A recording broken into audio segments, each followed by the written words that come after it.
Les gars, le Barça s'est imposé 2-0 contre la Real Sociedad et du coup, le Barça repasse deuxième du classement, dauphin du Real Madrid.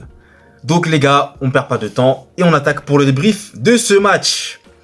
Déjà, j'ai pas mal de choses à dire. Premièrement, j'ai trouvé quand même que le Barça se sont fait plutôt bouger au niveau défensif.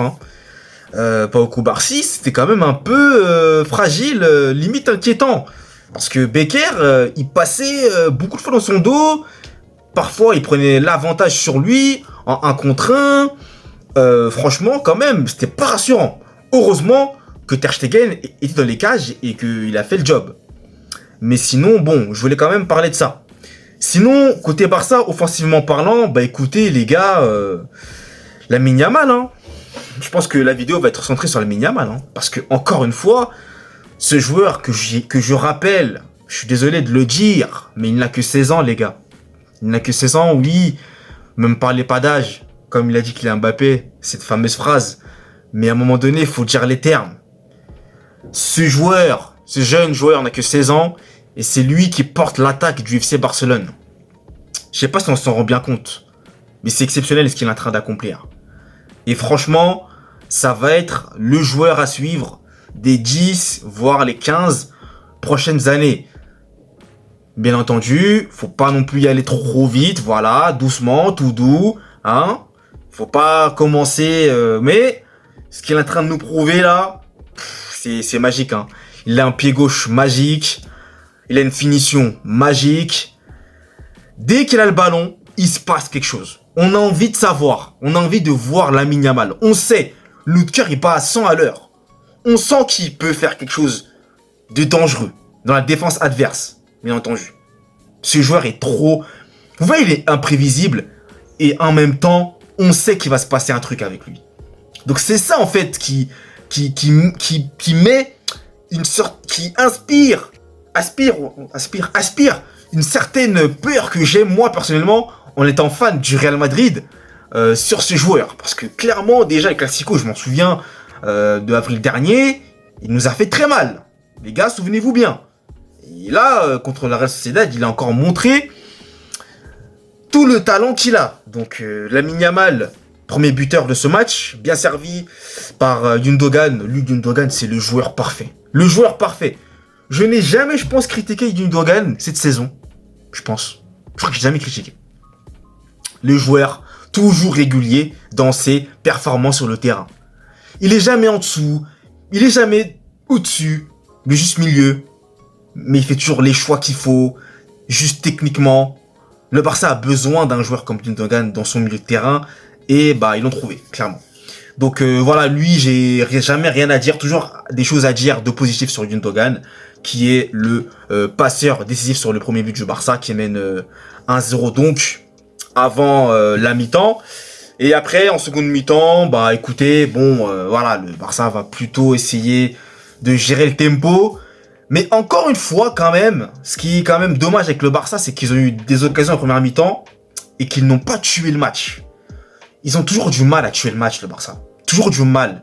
Et après, l'adversaire qui, lui, sait qu'il a qu'un but d'écart, peut reprendre confiance.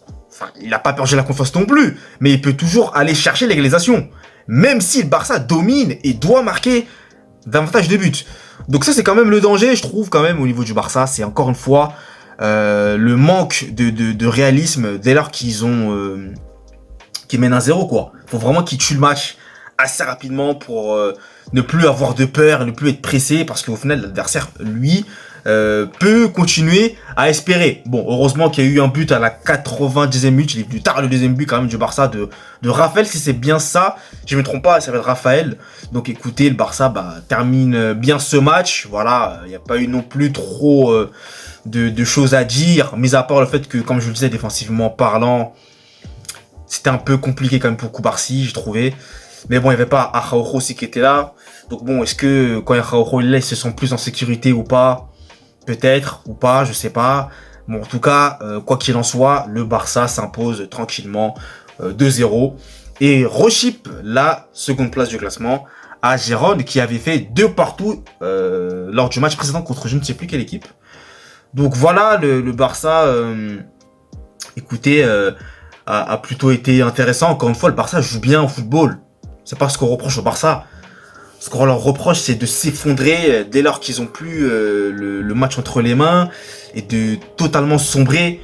Sur le coup, là, ils ont plutôt géré contre la Real Sociedad, qui est quand même une très bonne équipe, hein, du top haut du classement espagnol. Mais la Real Sociedad, leur inconvénient, c'est qu'ils ont perdu tous leurs matchs contre les gros cette année. Ils ont perdu contre le Real, contre l'Atlético, contre le Barça. Et même contre Gérone, je crois. Je suis pas sûr qu'ils aient perdu contre Gérone, je me souviens plus. Mais voilà, donc le Barça avait l'occasion de bien gagner ce match tranquillement. Et ils l'ont fait. Donc voilà, Lamine Yamal, encore une fois. Moi, je le dirais homme de ce match, hein, clairement. Bon, voilà. Mais Rafinha aussi. Faut parler de Rafinha. Rafinha très bon. Hein. Rafinha très bon. Il a même mis une barre transversale là en première mi-temps. Rafinha vraiment très bon match, très sérieux. Voilà, donc j'ai bien aimé ce match aussi à Rafinha. Voilà, c'était intéressant. Et écoutez, le Barça va jouer ses 3 derniers matchs. Et en espérant... Ouh là là, ça fait les travaux en bas les gars. Désolé si vous entendez beaucoup de bruit. Le Barça va donc finir la saison, j'espère pour eux, hein, voilà, qui vont finir la saison derrière le Real Madrid, qui est déjà, comme vous le savez, sacré champion d'Espagne pour la 36e fois de son histoire. Les amis, c'est la fin de ce débrief. Merci à vous de l'avoir suivi. N'hésitez pas à me dire dans les commentaires ce que vous en avez pensé. N'hésitez pas à commenter, à partager. Merci à vous. On est 800 abonnés maintenant, 802 précisément. Merci du soutien. Et continuez là-dessus. Merci à vous énormément. Ça me fait hyper plaisir. Et on continue, de toute façon, à vous délivrer de la valeur. Merci à vous et passez une très bonne journée. Allez, peace.